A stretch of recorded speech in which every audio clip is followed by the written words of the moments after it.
आप सबका स्वागत है मेरी एक और नई कहानी पर। और आज की कहानी बहुत डरावनी है। एक ऐसा भूतिया खेल जिसमें कई लोगों ने मौत को गले लगा लिया।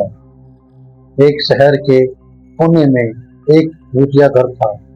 उसकी दहशत की खबर से सभी शहरवासी परिचित थे। उस घर के आसपास कई एकड़ जमीनों तक कोई घर नहीं बना था। दरअसल उस घर के आसपास कोई रहना ही नहीं चाहता था। एक बार एक टेलीविजन सीरियल डायरेक्टर उस भूतिया घर में एक लाइव रिकॉर्डिंग सीरियल शूट करने का मन बनाता है। इसका नाम वह मौत का खेल रखता है। इस खेल में चुने हुए प्रतिभागियों को भूतिया घर के अंदर पूरी रात गुजारनी होगी और इस दौरान हर कमरे में कैमरे लगे होंगे जो इनके डर भरे पलों को रिकॉर्ड करेंगे। और अंत में जो प्रतिभागी बिना डरे पूरी रात गुजार लेगा उसे 1 करोड़ की इनामी राशि दी जाएगी। सीरियल डायरेक्टर मौत का खेल की घोषणा सारे शहर में कर देते हैं, लेकिन उन्हें प्रशासन का एक नोटिस आता है कि आपको उस घर में शूटिंग करने की इजाजत नहीं मिल सकती। वह घर खतरे के दायरे में आता है। सीरियल डायरेक्टर बहुत नामी हस्ती था, इसलिए वह निजी तौर पर प्रतिभागियों की जिंदगी की सुरक्षा की गारंटी दे लेता है। और कुछ शर्तों को लागू करने के बाद प्रशासन में उस भूतिया घर में सीरियल रिकॉर्ड करने की मंजूरी मिल जाती है, जिसके लिए उसे 2 गुने पैसे खर्च करने पड़ते हैं। प्रशासन की परमिशन मिलते ही पूरे शहर में मौत का खेल के पोस्टर चिपक जाते हैं।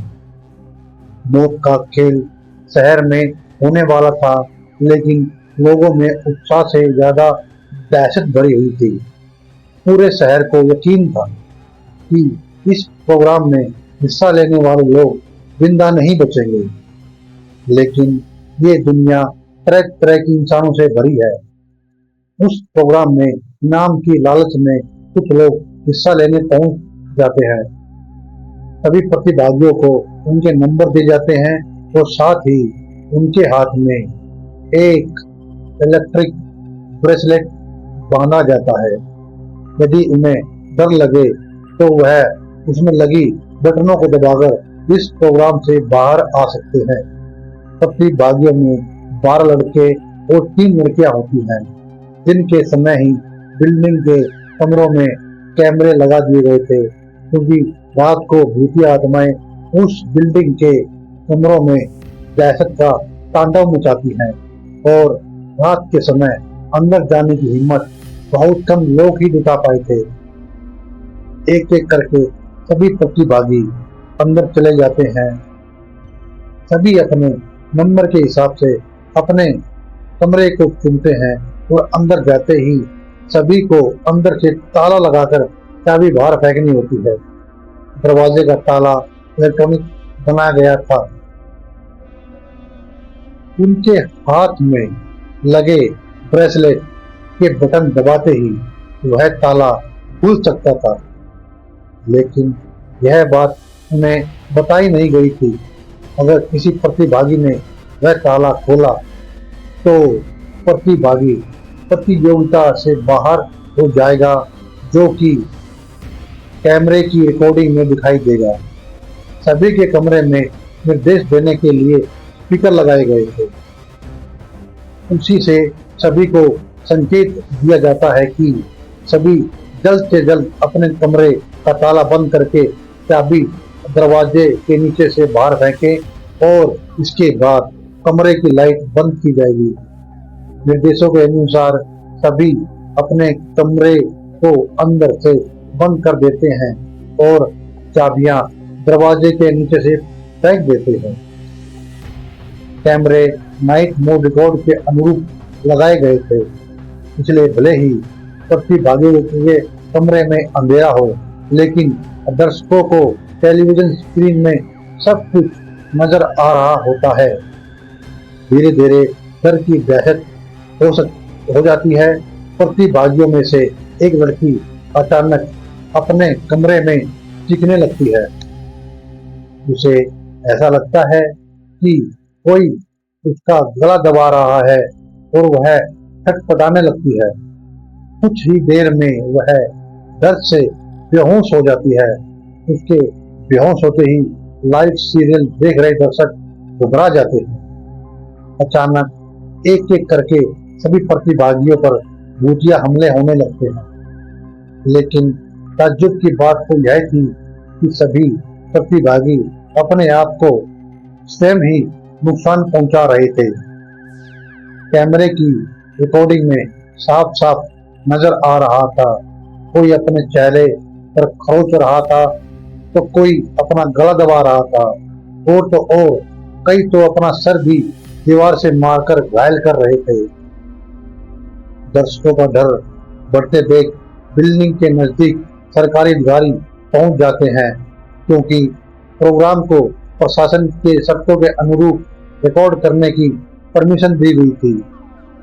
जिनमें से एक शर्त यह भी है कि यदि किसी प्रतिभागी को शूटिंग के दौरान मेडिकल की जरूरत पड़ेगी तो तुरंत डॉक्टर उपलब्ध करवाया जाएगा।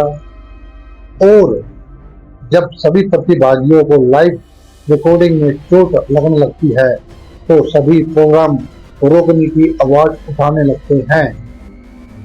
रातों रात प्रशासन पर दबाव बढ़ जाता है। दर्शकों में दहशत फैलते देख प्रोग्राम का प्रशासन रोकने के आदेश आ जाते हैं। तुरंत प्रोग्राम का टेलीकास्ट रुक जाता है और अब ज्यादा होने लगती है कि सभी प्रतिभागियों को बचाने की फायर ब्रिगेड की गाड़ी बिल्डिंग के बाहर पहुंचती है।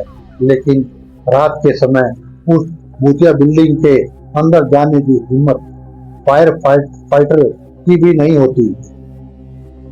सभी बाहर से खड़े होकर प्रतिभागियों की मौत का तमाशा देख रहे थे, क्योंकि सभी उस बिल्डिंग के खूनी इतिहास से अच्छी तरह वाकिफ थे। कमरे में लगे हुए स्पीकर की मदद से सीरियल का डायरेक्टर प्रतिभागियों को ब्रेसलेट का बटन दबाकर बाहर आने का निर्देश देता है। लेकिन किसी प्रतिभागी को स्पीकर से कोई आवाज सुनाई नहीं देती और न ही प्रतिभागी इतने कंट्रोल में थे कि वह ब्रेसलेट की बटन दबा सके। देखते ही देखते सभी प्रतिभागी लाइव रिकॉर्डिंग में ही आत्महत्या कर लेते हैं। लेकिन सब जानते थे कि यह भूतों के द्वारा किया गया नरसंहार है। सुबह होते ही सबकी लाशें निकाली जाती हैं और सीरियल डायरेक्टर को भारी मुआवजे के साथ कई साल की जेल की सजा सुनाई जाती है और उस बिल्डिंग को हमेशा के लिए नो विजिट जोन घोषित कर दिया जाता है। और इसी के साथ यह कहानी समाप्त होती है। आपको कहानी कैसे लगी प्लीज कमेंट करके जरूर बताएं।